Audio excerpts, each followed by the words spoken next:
Hablemos de la familia, tu podcast de restauración familiar. Hablemos de la familia. Hola, sean todos bienvenidos a una nueva emisión de tu podcast Hablemos de la familia. Mi nombre es Viriato Sánchez y con nosotros tenemos una invitada especial con mi esposa, que la va a introducir. Sí, tenemos aquí la licenciada Cristina Mena. Ella es licenciada en psicología, tiene una especialidad en familia, ¿verdad? Y matrimonio. Así es. Una maestría y también tiene especialidad en educación de niños. Sí, en el manejo y sobre todo, hija de Dios. Y formada como madre, como el oro al fuego. Exacto. Qué bueno. Y vamos a tratar un tema que realmente tiene mucho interés en las personas que tienen hijos, porque la verdad es que llegamos al matrimonio, pero no tenemos un manual para conformar hijos, sino que es un tema de ensayo y error. Hasta que muchas veces, lógicamente, hay acercamiento con profesionales de la conducta, pero cuando normalmente nos acercamos a los profesionales de la conducta ya es porque hay alguna situación que se ha creado. Sí, por eso tenemos el tema de hoy de cómo lidiar con nuestros adolescentes. Es decir, es un tema para edificar, y qué bueno que tenemos una profesional, una sierva de Cristo, amén, que va a compartir con nosotros. Vamos a iniciar de una vez, ¿verdad, Amanda? Claro que sí. Lo primero que vamos a preguntar, el tema dice, ¿cómo lidiar con nuestros adolescentes? ¿Por qué tenemos que lidiar con nuestros adolescentes? Bueno, lo primero es que tenemos una responsabilidad, y esta responsabilidad que se nos ha asignado no se la podemos dejar a los vecinos, es nuestra. Es nuestra. Pero como decía Amanda, nuestro hijo, tenemos una anécdota, Amanda y yo, muy interesante, porque uno de nuestros hijos estaba en la etapa de la adolescencia y el otro era mucho más joven. La diferencia de ellos son 4 años. Sí. Y entonces cuando él veía la situación del mayor que pasaba por la etapa de la adolescencia, él decía, no, qué complicado eso, yo no voy a hacer así. Y cuando él le tocó llegar a la etapa de la adolescencia, ¿qué fue lo que te dijo, Amanda? Sí, una vez que yo lo veía igual y yo decía, pero tú me decías siempre que no ibas a ser como tu hermano. Y me decía, mami, es que la adolescencia no es un mito. Es una realidad. Y como dice el término, adolescen. Realmente tenemos una crisis muy grande de nuestros chicos porque ellos tienden a no sentirse comprendidos. Y la mayor carga que tienen nuestros adolescentes es que ellos perciben que papá y mamá nunca fueron adolescentes porque no los comprenden. Y ese sentimiento de incomprensión de todo lo que están alrededor, no me comprenden en la escuela, no me comprenden en la casa, no me comprende nadie. Entonces es lo que le da un factor de riesgo alto. Porque ellos están en el medio, ¿verdad? De pasando. Ni son niños. Ni son niños, ni son adultos. Entonces ¿Qué? Ellos mismos se sienten inseguros de qué soy, ¿verdad? Así es. ¿Qué pasa dentro de ellos en esa etapa? Que nos pasó a nosotros. Pero Nos ya hace pasó, tanto pero tiempo que se nos olvidó. Se nos olvida. Entonces yo, una de las estrategias que siempre le digo a los padres es, usted tiene que hacer memoria de su adolescencia. Y sobre todo, mientras más rebelde, mientras más problemático está el niño, una de las recomendaciones que hacemos es que vayan al álbum familiar. Háblenle de cuando estuviste ese bebé en el embarazo, cómo fue los momentos que tuviste que hospitalizarlo, cómo fue ese primer día de clase. Pareciera dice, y yo voy a volver para atrás. No, lo que pasa es que el adolescente necesita saber que es amado, que fue deseado, que es aceptado en su familia y que lo que tú estás pasando para nosotros como tus padres es algo importante, independientemente de lo que digan los demás de ti. Oh, qué bonito, sí. O sea, una buena idea. Sí. Y realmente tus hijos pueden alejarse, pueden decirte, mamá, yo no quiero venir a la iglesia, papá, yo no quiero hacer esto. Mientras están bajo tu techo, es tu responsabilidad. Cuando tú puedas, y ya seas adulto, tú decides. Pero mientras eres adolescente, tienes que someterte a la obediencia. Pero hay un tema importante en esa etapa y es que cuando son más pequeños, pues ellos se someten fácilmente a la autoridad. Entienden y reconocen la autoridad. Cuando llegan a la adolescencia, el proceso es hay que razonarme y yo entenderlo y aceptarlo. Así es. ¿Cómo debemos manejar eso? Nada a la fuerza. Lo recomendable aquí es que nosotros pues podamos tener reuniones familiares, consensuar, porque una de las grandes crisis que viven las familias de hoy, no solamente en República Dominicana, sino a nivel general y global, es que los adultos, como somos adultos, tomamos decisiones pero no participamos. Entonces la no participación de las tomas de decisiones, si nos vamos a mudar, si te vayas a cambiar de colegio, si perdí el trabajo, si no hay la suficiente condición económica para tú quedar en ese colegio que estás ahora, eso hay que hablarlo, porque es parte. O sea, que sean parte del proceso de la toma de decisión. Sí. Que sean considerados para que sean escuchar. considerados para escucharlo, porque al final los padres tenemos la responsabilidad de llevar el control del hogar. Sin embargo, los hijos son parte de ese hogar.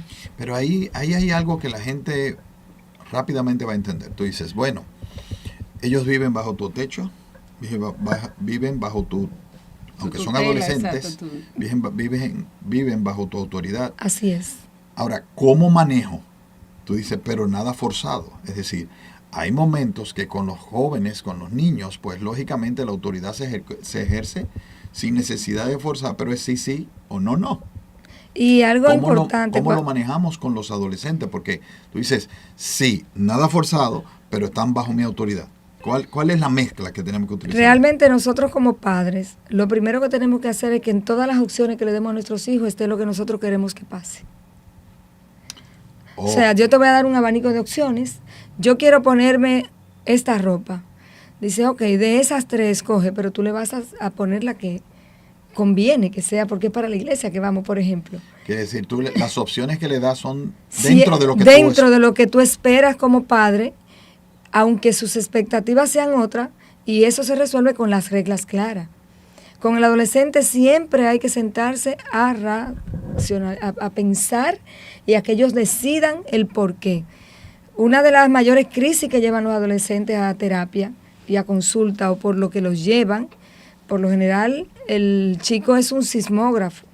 Él simplemente es el reflejo de lo que está pasando en el sistema familiar completo. O sea, exacto. Por lo general, el chico que mandan de la escuela a psicología no es él el que tiene el problema. Él está dentro de un sistema que está en un proceso como familia, pero que al final en la escuela él tiene la oportunidad de exhibir esa conducta diferente que le dice a los maestros, padres, vengan que no lo aguantamos. Entonces, cuando ese muchacho llame esa atención en otros escenarios, en ese momento la familia se involucra e inmediatamente el equipo de psicología hace un abordaje sistémico a la familia y en ese abordaje salen a relucir otras problemáticas que son las que tienen en el nivel de estrés a ese chico o a esa chica. Como tú dices, son un sismógrafo. Si hay algo en la casa, ellos se marcan. Todo. No importa la edad, No importa la edad. Te voy a hacer una pregunta que te va a conmover. Sí. Que es la que hacen muchos padres de la edad de nosotros. Muy bien.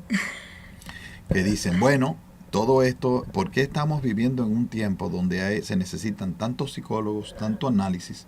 Cuando nosotros éramos pequeños, pues una chancleta, samurái resolvía el problema. O una mirada. Es que, y realmente comparemos las dos épocas.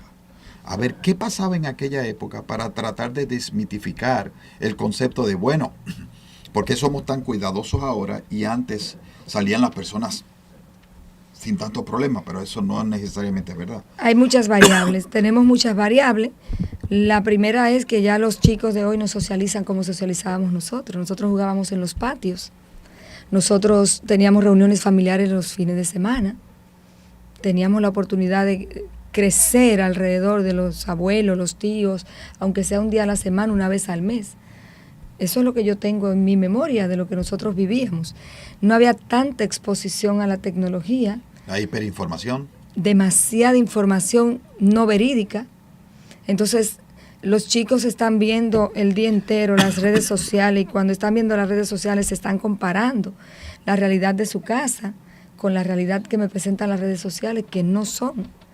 Y toda esa hiperinformación distorsionada están socializando con otros chicos que tienen situaciones familiares quizás más difíciles que las que ellos están viviendo en sus casas, que hasta en algunos momentos los hijos de nosotros que han crecido con el temor de Dios, que saben que hay una opción en la palabra, pasan a ser los terapeutas de ellos. Ellos vienen y se sientan con nosotros y nos dicen, mami, a mi amigo le está pasando esto, a mi amiga le pasa aquello. Cierto, sí, y pasan a ser luces en medio de esas tormentas que viven sus compañeros, que no son tal vez las que ellos están experimentando con padres cristianos.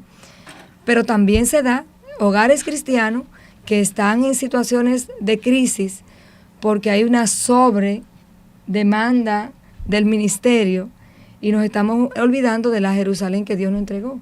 Y los padres muchas veces no estamos siendo buen ejemplo tampoco, no Claro. estamos modelando con nuestros hijos, ¿verdad? Así es. Nosotros como padres nos hemos acomodado Así es. a dejar que los hijos los eduque el celular.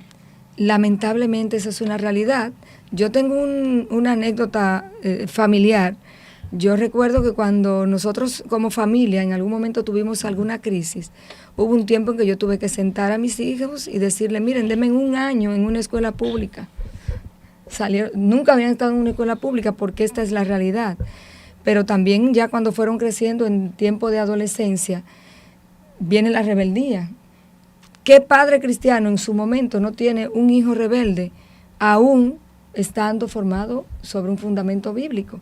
No vamos a estar ajenos a esto porque están siendo bombardeados de fuera. Así es, sí. Otro de los elementos que también tomamos en consideración es lo siguiente, que la gente se pregunta mucho en la etapa de formación de sus hijos, es ¿qué tenemos que dar a nuestros hijos? ¿Cuál es nuestra responsabilidad? ¿Qué tenemos que llevar y formar y proveer a nuestros hijos? Porque ese elemento puede variar de familia en familia por su propia cosmovisión. Así es. Pero debe haber algún grupo de necesidades satisfechas que nosotros debemos, factores comunes, básicos que deben conformar el elemento, el fundamento de esa formación en esa edad. ¿Qué podemos mencionar ahí de cuáles son esos elementos básicos que debemos proveer? Lo primero es que la provisión de lo que le tenemos que dar a nuestros hijos no puede ser en la adolescencia. Eso empieza desde la primera infancia. De hecho, un bebé a los 6 meses nace, Dios nos entrega un niño con todas las características para un buen desarrollo. Sin embargo, si papá y mamá están teniendo discusión, ese niño va a aprender a ser bembita y a enojarse. Y de repente ya ese niño al año está haciendo rabieta. Pero es porque son conductas modeladas. Primero debemos cuidar el modelo que le estamos dando. Tú eres el modelo. Tú eres el modelo que Dios le ha dado a tus hijos e hijas para que tengan un carácter. Entonces, si yo no estoy, nadie da lo que no tiene. Si yo no estoy lista para dar ese amor, para dar ese nivel de comprensión, para tener esa empatía con mis hijos, es lo mismo que ellos van a recibir. Y tenemos una etapa limitada de la vida. A los 7 años ya teníamos nuestra personalidad. Nosotros todos somos los seres humanos que somos hoy por los límites que nos pusieron o las permisiones que tuvimos antes de los 7 años. El carácter de un ser humano se forma hasta los 7 años. Muy bien, eso es como debería ser, pero ¿qué le vamos a decir a los padres que no lo hicieron bien en esos primeros 7 años? Los que no lo hicieron bien, ya son adolescentes. Ya son adolescentes. Existen programas precisamente de habilidades parentales, donde ellos tienen que aprender, psicoeducarse para el manejo de sus hijos. Pero el primer ingrediente es el amor. Y usted documentarse, porque hay infinidad de documentos que dicen, y la palabra es clara. Todo está en la palabra, pastor. Claro que sí. Todo está en la palabra. Entonces, hay un versículo bíblico que creo que lo tenemos por allí, que habla de lo que debemos hacer, todo lo justo, todo lo amable. Eso es Filipenses 4:8. Filipenses 4:8, todo lo justo, todo lo amable, todo debemos lo puro. hablar. Si hay virtud alguna en esto, ello. pensad y hablad. Ahí lo tenemos. Aquí lo tenemos. Por lo demás, hermanos, todo lo que es verdadero, la verdad tiene que estar siempre en tu hogar y que tus hijos e hijas sepan que tú eres una persona honesta. Porque cuando a nuestros hijos le decimos, mira, si tú pasas la materia, yo te voy a llevar a los 3 ojos, por decir algo.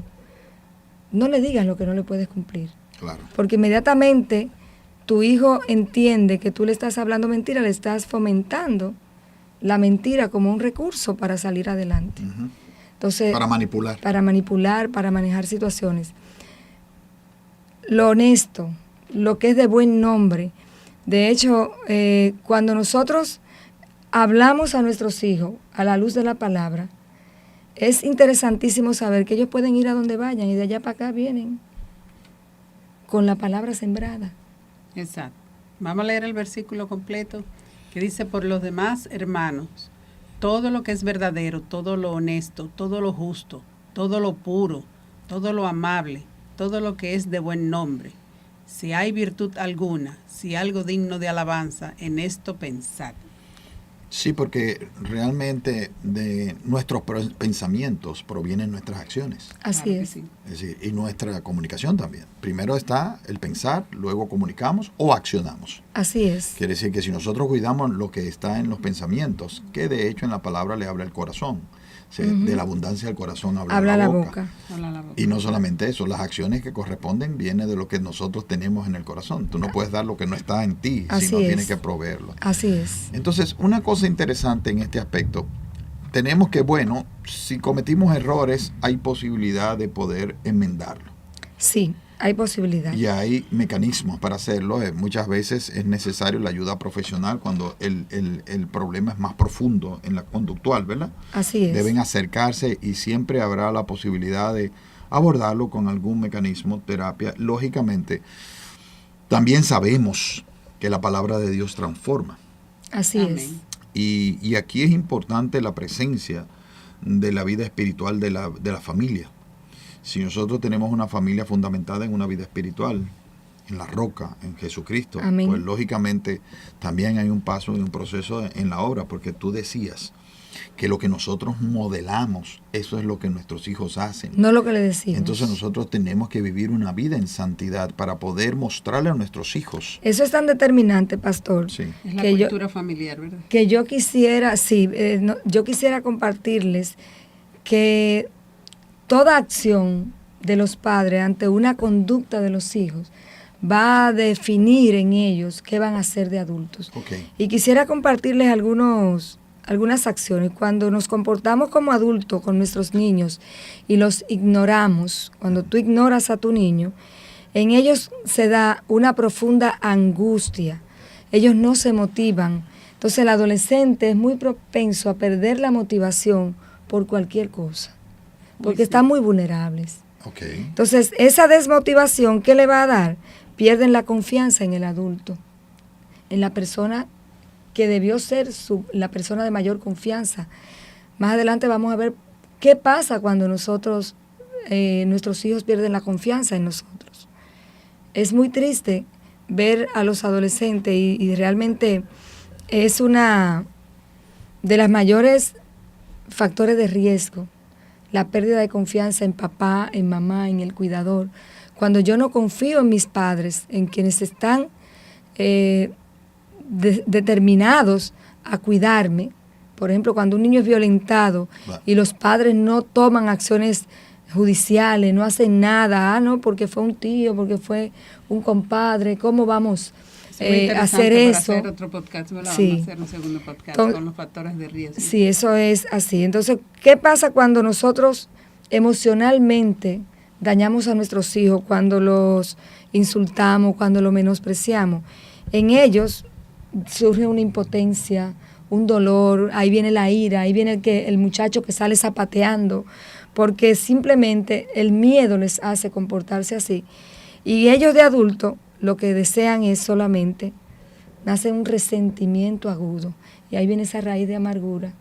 Y por eso vemos que ya de adultos recibimos muchas personas en las iglesias, en nuestro taller de carpintería, amargados, tristes, pero todo tiene un origen, y el origen es cómo me manejaron a mí en mi niñez y en mi adolescencia.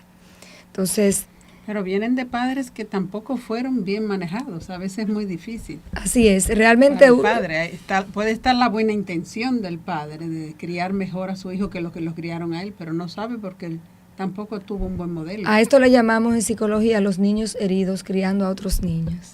O sea, tenemos madres adultas, padres adultos que son niños heridos sin procesar. Entonces ellos trabajan desde su niño herido y ellos no quisieran que se repitiera, pero si a ellos lo que le daban era golpes, ellos van a repetir esa historia, y aunque no quieran, suceden dos caminos: o te maltrato o soy muy permisivo, y ambos extremos dañan malos. el carácter de tus hijos. Sí, porque tienden o a hacer exactamente lo que yo hacía o todo lo contrario. Todo lo contrario, entonces el muchacho que gobierna y papá tiene un muchacho aquí en la cabeza. Sí, y pasa, eso pasa con mucha frecuencia Sí. y es muy triste. Así Porque es. hay se desvirtúa el equilibrio del hogar. Totalmente, Y la autoridad. Y totalmente. en esos hogares son caóticos. Así es. Y hay una situación que se da mucho cuando hay mucha diferencia de edad entre los hijos. Ujú, Porque entonces tenemos un niño, un preadolescente y un adolescente. ujú. Y ahí se arma la guerra de la galaxia. Si los padres no tienen el control. Entonces, ¿cómo yo voy a tener el control donde tengo 3 etapas del desarrollo? Por eso se recomienda que los hijos se tengan consecutivos, de 1 año y medio a 2 años de diferencia, para que no tengan tanta diferencia y sean compañeros. Ujú. Porque Muchas veces se da, y lo digo porque nosotros lo vivimos, nosotros tenemos hijos que se llevan años, ¿verdad? Y ellos fueron diciendo, no, pero tú o mi hermano permitiste esto, o a mi hermano le diste aquello.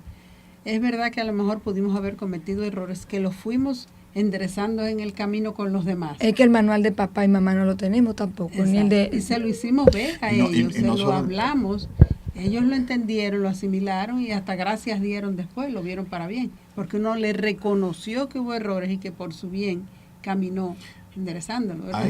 Hay recomendaciones que son generales, Sí, pero también hay recomendaciones particulares porque cada individuo se maneja de manera diferente. Es somos decir, únicos. nosotros vemos en un hogar que si tú tienes 2 hijos, tú te puedes sorprender, y los 2 del mismo género inclusive, pueden ser 2 hembras o 2 varones, Totalmente con diferentes. poca diferencia inclusive de edad, viven las mismas experiencias, son expuestos al mismo ambiente de hogar, al mismo trato, inclusive muchas veces hasta comparten los mismos amigos, y sin embargo son 2 personas tan diferentes, pueden ser 2 personas tan diferentes. Entonces, ¿cómo incide? Porque como decía Amanda, puede ser que en un momento determinado, pues entonces un hijo más joven, cuando esté en la etapa que le toca y que ya él vio que su hermano pasó por ahí, pues lógicamente reclame un trato igualitario, y no solamente desde el punto de vista de los valores y una serie de elementos que sí deben ser igualitarios, sino en cosas muy puntuales. ¿Qué pasan con esos hijos que por alguna razón tienen ciertas condiciones especiales dentro del ámbito de la familia, y lógicamente eso influye en el trato, que no necesariamente los padres van a asumir esto con un trato igualitario? ¿Qué tú puedes decir al respecto? Lo primero es que cada hijo debe ser tratado como es, independiente del otro. Las comparaciones en el seno familiar son muy dañinas para cuando se forma el carácter de los hijos. Ok. Esas diferencias que existen y que ellos demandan que esos privilegios que tuvieron con el hermano mayor me los den a mí. Lo primero es sentarse a hablar de que el contexto en el que su hermano mayor obtuvo esos privilegios no son tal vez el contexto que tenemos ahora. Exacto.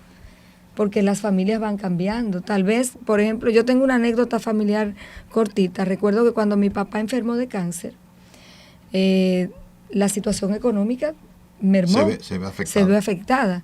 Pero también nació mi segundo hijo. Y recuerdo que en la adolescencia, mi hija Elizabeth le decía a Luis Manuel, desde que tú naciste, Wow. mis privilegios se acabaron, mi mamá me llevaba a la tienda, me llevaba al salón, hacía esto. Digo yo, no, es que no fue eso. Es que el cáncer estaba y tu abuelo estaba enfermo y era mi responsabilidad. No era solo que tu hermanito llegó, porque casualmente yo me di cuenta que estaba embarazada con mi papá debutando de cáncer. Eso es fundamental lo que dices. Sí, claro. Ese razonamiento, ¿verdad? Pero en la adolescencia salió a relucir algo que ella lo vivió a los 4 o 5 años. Y lo recordaba. Y Y ella dijo, yo bebía Lacta Plus y después bebía de especiales, desde que tú llegaste. Y no fue desde que tú llegaste. Pero también Estamos hablando de una niña de 4 años, 5. Y Sí, cómo es interesante. lo percibía Bueno, ella. ellos son esponjas, ¿verdad? Es que son un sismógrafo. Todo lo que esté pasando, ellos lo van a reflejar. Y salió en la adolescencia. Textualmente, en una discusión de ellos dos. Él de 9 y ella... Wow. Pero una cosa que te voy a decir, Cristina, que se da mucho. Los padres, padre y madre, las madres en una etapa tienen mucho más sensibilidad que los padres, sobre todo cuando los niños están pequeños, porque son más cercanos. Por la misma razón maternal, ¿no? Los padres, los varones, estamos acompañando el proceso. Pero al final los padres conocen y hacen como una especie de foda de debilidades y fortalezas, ¿verdad?, que tienen nuestros hijos y a los que están sometidos a amenazas y qué oportunidades pueden aprovechar. Pero cada hijo es un proyecto. Sí. Y es diferente y tiene sus condiciones. Por lo tanto, tratar y darle todas las condiciones iguales a todos los hijos no necesariamente funciona, y entonces tenemos que ver dónde podemos dedicar tiempo. Y me acuerdo porque mi padre, después de muchos años, yo soy el más pequeño de todos mis hermanos, y tuve el privilegio de que los últimos años de mi padre yo pude preguntarle muchas cosas que yo vi cuando era niño, joven, pero que no entendí. Porque entre mi hermano mayor y yo había una diferencia de 12 años. Imagínate tú en el trayecto pero no éramos 5 hermanos. Pero mi padre me dijo algo y yo le decía, ¿por qué? Y yo le preguntaba, ¿por qué tú eres así con fulano y con mengano y con sutano?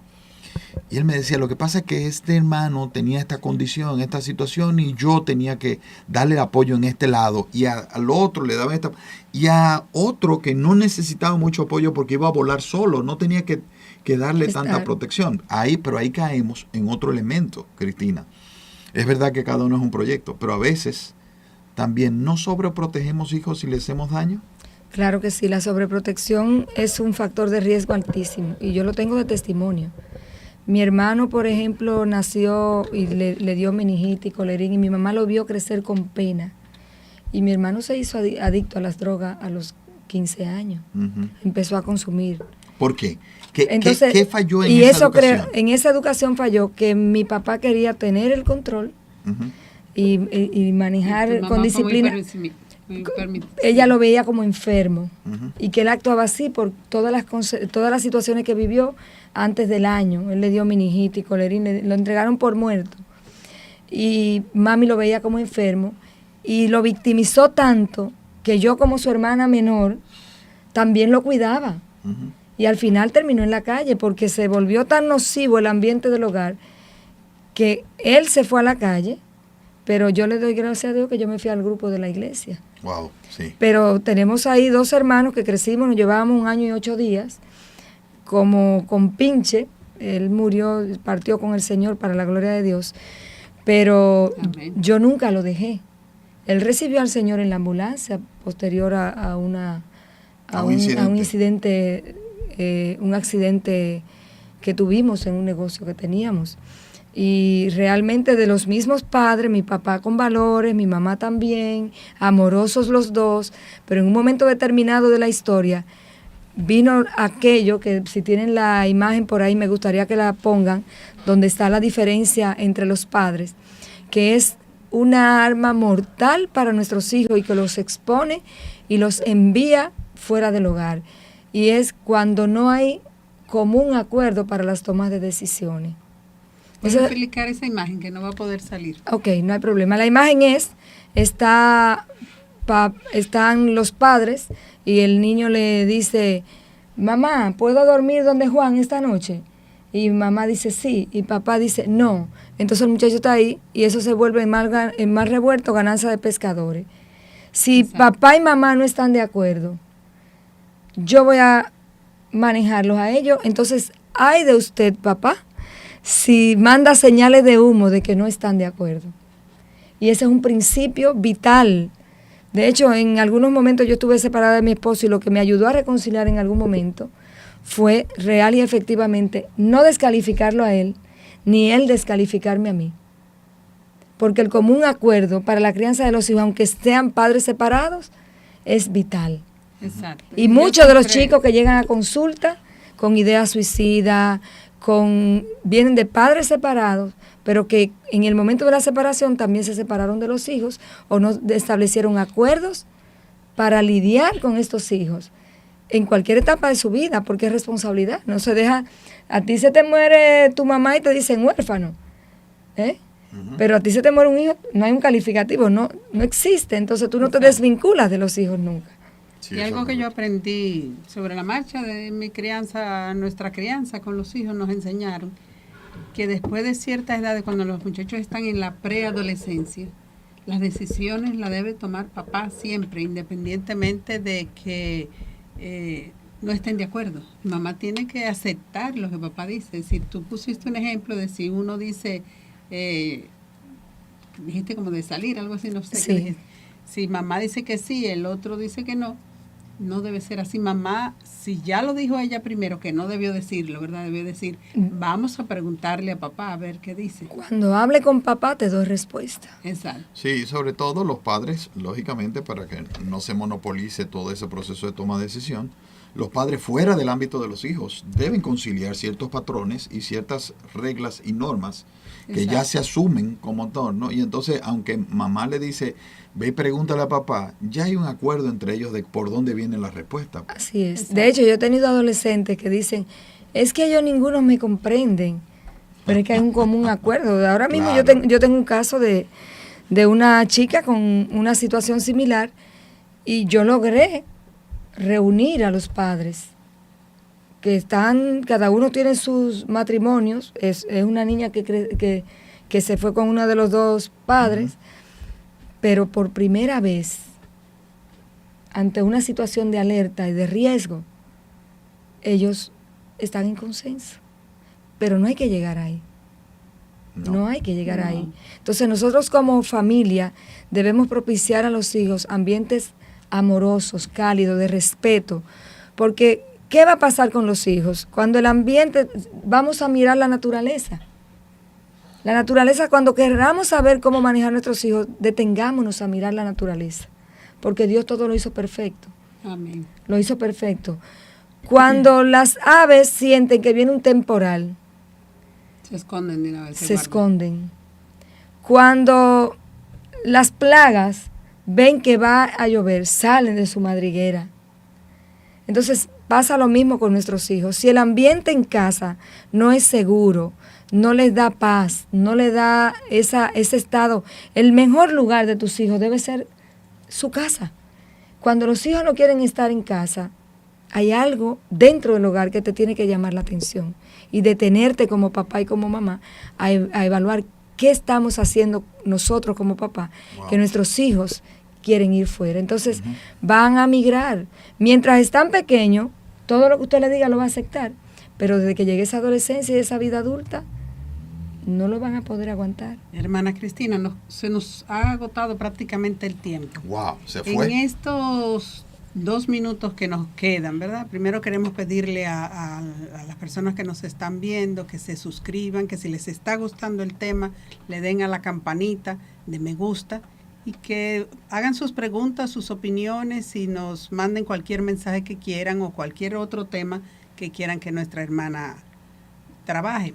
Pero en este minutito que nos queda, un resumito pequeño de qué tú consideras, cuál es debe ser la forma de lidiar con, claro, lo hemos explicado extensamente, pero un resumito de 1 minuto para dejarlo en la mente de los oyentes. Excelente. La manera ideal de lidiar con nuestros hijos, lo primero es que usted como papá y como mamá se autoevalúe. Okay. Pero no se autoevalúe partiendo de lo que te están bombardeando socialmente o lo que se espera de fuera, sino de lo que tú quieres como proyecto de vida para tus hijos y tu casa. Eso es lo primero. Cuando yo me autoevalúo, entonces empiezo a hacer los ajustes del lugar para que esa armonía en el hogar se dé, para que ese ambiente familiar sea el lugar seguro, sea donde ellos quieren estar. Y sobre todo darle a nuestros hijos e hijas las herramientas para que ellos puedan lidiar con el bombardeo de fuera, que ya eso sería otro tema, porque de fuera reciben demasiada información, presión social de grupo, que lo único que los va a limitar para no caer en esas garras de la presión de grupo de sus pares, de los adolescentes que no tienen un hogar como el que tú le estás propiciando, es los cimientos de la palabra y el amor que tú como mamá o papá les pueda dar en cualquier circunstancia que estén viviendo de su vida. Amén. Qué bueno. Amén. Wow. Bueno, Amanda, la verdad es que el tiempo voló. Sí. Hay tantos temas que hablar sobre la educación, sobre la formación de nuestros hijos. Y ya vendremos con un nuevo podcast para poder hablar sobre ese tema, de otros temas como la exposición a los riesgos, ¿verdad, Cristina? Así es. Muy bien, vamos a terminar ahora con una oración. Y inclinemos, quisiera que aquellos que nos ven a través de estas redes, pues, nos compartan con nosotros esta oración. Inclinando nuestros rostros y decimos, Padre Celestial, gracias, Señor. Gracias por la oportunidad de tener hijos, Señor, que son una bendición que tú traes en nuestras vidas. Gracias, Señor, porque tú estás aquí y siempre estarás al lado de nosotros, Señor. Y que podemos buscar a través de las Escrituras, Señor, en tus enseñanzas, que tú eres un Padre perfecto y que nos puedes mostrar a través de conocerte, a través de las Escrituras, cómo nosotros debemos actuar como padres, Señor. También te tenemos a ti para que a través de tu Espíritu Santo nos revele aquellas dudas y aquellos profundos temas, Señor, que a veces no tenemos respuesta. Amén. Te pedimos, Señor, que tú toques nuestros corazones, que nos llene de sabiduría y que tú toques a aquellas personas que están a través de estos medios, que están pasando por situaciones, Señor, en sus hogares de desconcierto, Señor, en pleitos, contiendas, situaciones calamitosas, familiares, Señor, que puedan entender y que tú te reveles a ellos, porque cuando tú entras en los hogares, tú estableces el orden y que tú provees la sabiduría y también pones en acción, Señor, nuestra mente para que podamos tomar las decisiones correctas.